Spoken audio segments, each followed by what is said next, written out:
Hello বন্ধুরা, কেমন আছো সবাই? সবাইকে মকর সংক্রান্তির অনেক অনেক শুভেচ্ছা। আজ আমি তোমাদের সামনে একটা মিষ্টি রেসিপি নিয়ে চলে এসেছি। তো চলো শুরু করি। আমি 1 কাপ মতন মিল্ক পাউডার নিয়েছি, সেটাকে হাফ কাপ দুধে প্রথমে ভালো করে গুলিয়ে নিচ্ছি। মিষ্টিটা কিন্তু অসাধারণ খেতে হয়, তোমরা বাড়িতে অবশ্যই একবার ট্রাই করো। আমি কেমনভাবে বানিয়েছি সেটা এখানে শেয়ার করছি।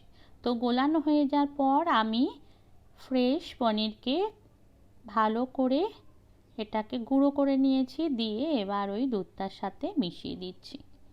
আমি বাড়িতে ছানাটা আর কাটিনি, আমি মিষ্টির দোকানের পনিরটাই ইউজ করছি, কারণ ওটা ফ্রোজেন নয়, এটা একদম ফ্রেশ পনির যেটা সকালে গেলে পাওয়া যায়। যাই হোক, আমি পনিরটা দুধের সাথে মিশিয়ে দিয়ে আমার ইন্ডাকশানটা অন করে দিয়ে এটাকে জ্বালিয়ে নিচ্ছি। এটা কিন্তু কনস্ট্যান্ট নেড়ে যেতে হবে যাতে তলায় ধরে না যায়, আর এটার হিটটা কিন্তু একদম লোতে থাকবে। এবার আমি এর মধ্যে মিশিয়ে দিচ্ছি পুরো 1 কাপ সমান কনডেন্সড মিল্ক। আমার এখানে 250 গ্রাম পনির ছিল, তো আমি একটা পুরো টিন এখানে 100 গ্রামের কনডেন্স মিল্ক ঢেলে দিলাম। এর মধ্যে আমি আর চিনি অ্যাড করব না, কারণ 250 গ্রাম পনিরের জন্য পুরো একটা ক্যান এনাফ। তো এবার আমি ভালো করে মিশিয়ে নিচ্ছি, আর হিটটাকে এখানে আমি অফ করে দিলাম, কারণ এটা গাঢ় হয়ে এসছে। এবার এর মধ্যে আমি মেশাবো বেশ খানিকটা এলাচ গুঁড়ো। বন্ধুরা, এই মিষ্টিটা কিন্তু একটু ধৈর্য ধরে বানাতে হবে, এটা কিন্তু বেশি আছে একেবারেই বানানো চলবে না।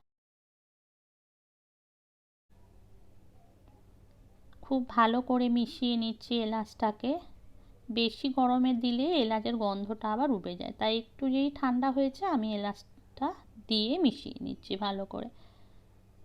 তো রেডি হয়ে গেছে আবার পুরোটা। এবার হচ্ছে এটাকে সেট করার পালা। আমি একটা বাটার পেপার বসিয়ে দিলাম। এবার এর মধ্যে আমি কুচো করে কেটে নেওয়া পিস্তাচিও আর কিছুটা কেশর ছড়িয়ে দেব। এর মধ্যে এবার আমি ছানার যেটা বানালাম মিশ্রণটা, সেটা এর মধ্যে একটু একটু করে অ্যাড করব এবার। তো বন্ধুরা, ভিডিওটা ভালো লাগলে অবশ্যই লাইক কমেন্ট শেয়ার করো, আর আমার চ্যানেলটা সাবস্ক্রাইব করতে ভুলো না। বন্ধুরা, এই মিষ্টিটা এবার 2-3 ঘন্টার জন্য রেফ্রিজারেট করতে হবে, যাতে এটা পুরোপুরি সেট হয়ে যায়। তৈরি হয়ে গেল অসাধারণ স্বাদের এই মিষ্টিটা। বন্ধুরা, এবার এটাকে রেফ্রিজারেট করার পালা, যাতে এটা পুরোপুরি সেট হয়ে যায়। 2-3 ঘন্টা পর বের করে নিয়ে এটাকে আমি আমার পছন্দ মতন পিস করে নিচ্ছি। দেখেছেন কত সুন্দর সেট হয়েছে? সুন্দরভাবে যদি এটা সেট হয় তবে কিন্তু খুব সহজেও এটা বেরিয়েও আসবে। তো আজ তাহলে এখানে রাখি, ততক্ষণ ভালো থাকবেন, সুস্থ থাকবেন। সবাইকে অসংখ্য অসংখ্য ধন্যবাদ। যারা আমার চ্যানেলটাকে সাবস্ক্রাইব করেননি তারা অবশ্যই একদিন সাবস্ক্রাইব করবেন, এটুকু তো আশা রাখি, কারণ ভিডিও ভালো লাগলে তারা ঠিকই সাবস্ক্রাইব করেন, তাই তাদেরকেও আমার অ্যাডভান্সে ধন্যবাদ দেওয়া থাকলো। আজকের ভিডিও তাহলে এখানেই শেষ করলাম। Bye bye.